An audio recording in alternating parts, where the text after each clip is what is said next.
Vintage Chiranjeevi అన్నం కాదండి, ఇందులో చూస్తే అర్థమవుతుంది. నేను కూడా క్రిటిక్ గానే చూసాను సినిమాని, ఎంత చిరంజీవి ఫ్యాన్ అయినా. ఈ ఏజ్ లో బాసు ఈ సాంగ్స్ అయితే అనుకున్నాం, కానీ మరో చూడాలని గుర్తొచ్చిందండి. లవ్ సీన్స్ అయితే ఆ ఫేస్ లో గ్లామర్ కానీ, ఆ స్ట్రక్చర్ కానీ, ఆ బాడీ కానీ ఎక్సలెంట్. ఫైట్స్ అదరగొట్టేశాడు, పాటలు అయితే ఎక్సలెంట్. మరో ఫ్యామిలీ ఎంటర్టైనర్. చిరంజీవి కరెక్ట్ గా పడాల్సిన సినిమా అండి ఇది. ఖైదీ నెంబర్ 150 తర్వాత కంబ్యాక్ సినిమా అనుకోవచ్చు. వాల్తేరు వీరయ్య, ఖైదీ నెంబర్ 150, శంకర్ వరప్రసాద్, 3 సూపర్. ఇదే మాత్రం తీసిపోదు. వింటేజ్ సాంగ్స్ పెట్టారండి, వెంకటేష్ గారు చిరంజీవి డాన్స్ వేస్తారు ఒకరి సాంగ్ ఒకరు, అదైతే హైలైట్ అండి. దానికోసం చూడాలి సినిమా. అనిల్ గారిని ఎవరైతే ట్రోల్ చేశారో వాళ్ళు 10 సార్లు చూస్తారు సినిమా కంపల్సరీ. అదైతే పక్క రాసి పక్క. ఎందుకండి ట్రోల్ చేయడం అవసరమే లేదు. అంటే సినిమాలో ఏమీ లేకపోతే ట్రోల్ చేయొచ్చు. సినిమా చూడకముందే ట్రోల్ చేశారు, ఇప్పుడు చూశాక మాట్లాడమనండి.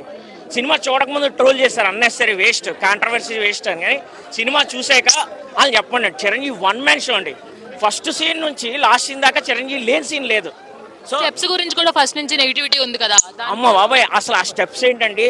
ఆ పాటలోనైతే మనకి జస్ట్ బొమ్మల్లా చూపించారు కదా చిరంజీవి ఇంద్ర స్టెప్స్. మళ్ళీ అవి వేసాడు జస్ట్ అలా కూర్చొని. 70 years లో కూర్చుంటే లెగలేరండి ఎవరని, కానీ ఆ స్టెప్స్ వేస్తుంటే మాకే ఉప్పు వస్తుంది. వీడైతే సూపర్ డ్యాన్స్ వేసాడు అసలు. నేను అంత ఉన్నప్పుడు చిరంజీవి ఫ్యాన్ని, మళ్ళీ వీడు కూడా చిరంజీవి ఇన్స్పైర్ అయ్యాడంటే మరి అది చూసుకోండి ఆయన ఎంత కష్టపడి ఉంటాడో. బాడీని ఎంతలా మౌల్డ్ చేసుకుని ఉంటాడు, ఎక్సలెంట్. ఇవన్నీ పక్కన పెడితే story, screen play, family entertainer అండి. మనం చెప్పినట్టు మీసాల పిల్ల పాట ముందు ఒక సీన్ వస్తుంది, లేడీస్ ది జెంట్స్ భార్యాభర్తల గురించి ట్రెమెండస్ సీను. అందరూ ఫ్యామిలీస్ ఫుల్ ఎంజాయ్ చేస్తారు ఆ సీన్ అయితే. ఈ సంక్రాంతి మెగాస్టార్ ఈ సంక్రాంతి అందరిదీనండి, కానీ నెంబర్ 1 ప్లేస్ చిరంజీవి ఉంటాడండి.